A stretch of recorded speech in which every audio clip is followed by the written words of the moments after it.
The partial shutdown of the federal government has entered its third day. More than 800,000 federal workers are furloughed, and numerous governmental programs have been forced to stop running. On Wednesday, President Obama met with Republican and Democratic leaders in Congress to try to end the deadlock, but there was no breakthrough. Republicans, led by the Tea Party wing, have tried to tie continued government funding to measures that would undercut the Affordable Care Act. Senate Democratic leader Harry Reid accused Republicans of trying to hold the president hostage over Obamacare. The President of the United States was very, very strong. This has never happened before. They can make all the historical analysis that they want. It just has never happened before, where a political party would be willing to take the country to the brink of financial disaster and say, we're not going to allow us to pay our bills. The President said he will not stand for that.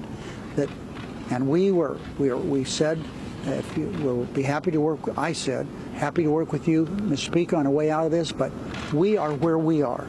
We're not going to play. We're through playing these little games and all is all focused on Obamacare. That's all it's about.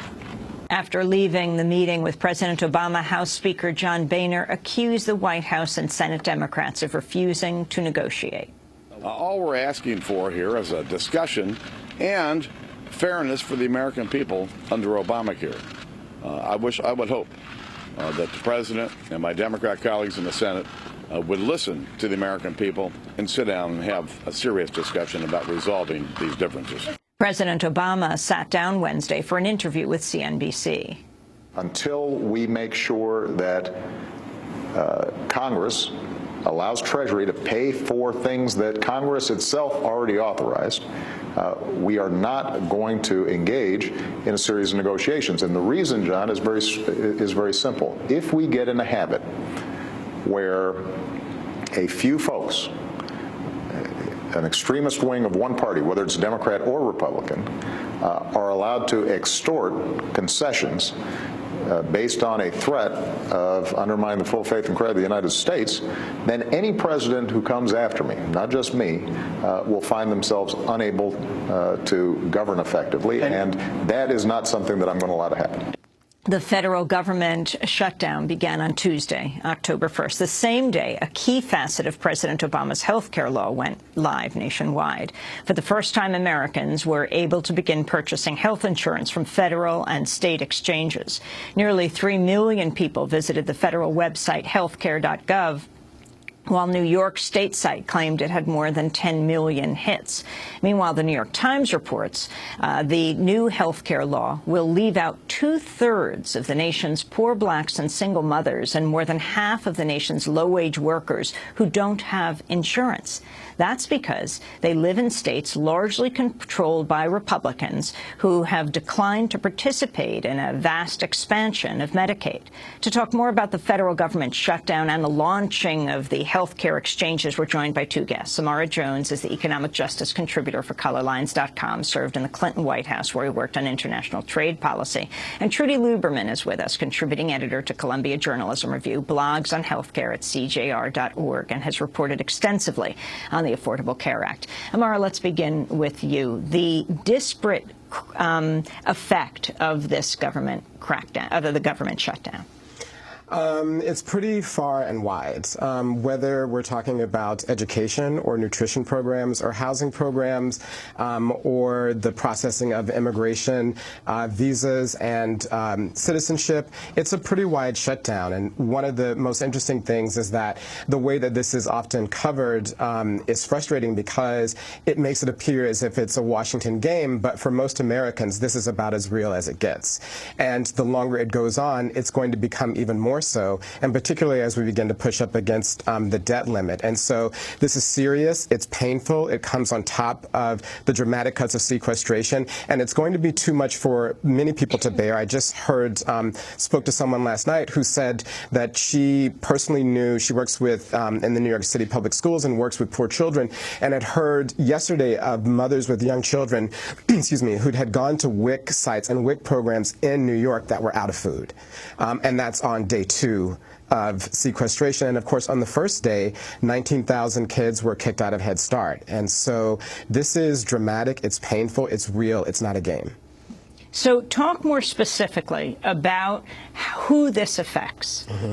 So what's interesting is that during the past 10 years, well, actually since the Clinton administration, the way that most government programs have been turned is to help and to encourage work amongst the working poor. And so that's why most people who are poor in this country work and have children. And many of the government programs that are discretionary, under discretionary spending, are designed to help that group.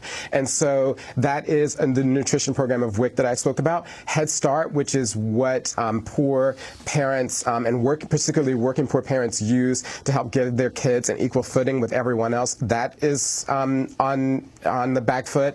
In terms of housing, there are 3 million people in this country that get their housing through housing support, who work but don't earn enough to live, who get housing support through discretionary programs, and Pell Grants, which is a means-tested grant by the federal government that helps students from backgrounds that may not necessarily be wealthy have a chance to go to school, and on and on and on. Those are all of the types of things that are up and on the block right now, and it's frightening. A lot of people are in a tough spot.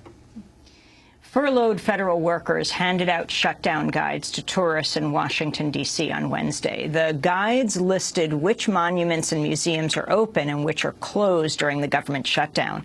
Seth Koslar, who's worked for the Federal Aviation Administration for the past 25 years, says the furlough will hurt his family. I actually have 2 kids in college, out-of-state tuition. It's going to be a significant financial hardship. I'm talking about possibly getting emergency loans from the credit union. Just finished paying this semester, but if this goes on 2 to 3 months longer, they won't be able to attend next semester. They may have to pull them back. Exactly, and one is getting ready to graduate next year, so he's really kind of calling me every day, asking me when are we going back to work. So he's close to graduating, so that would really be a crushing blow to my family and his future. Amara Jones. I mean, it's just one story of millions. One of the other interesting parts of the story is that the federal government is the largest employer in the United States. And regardless of whether or not one is furloughed or at work, you're not receiving a paycheck. That means that 2 million families are not receiving pay because of unionization and anti-discriminatory laws.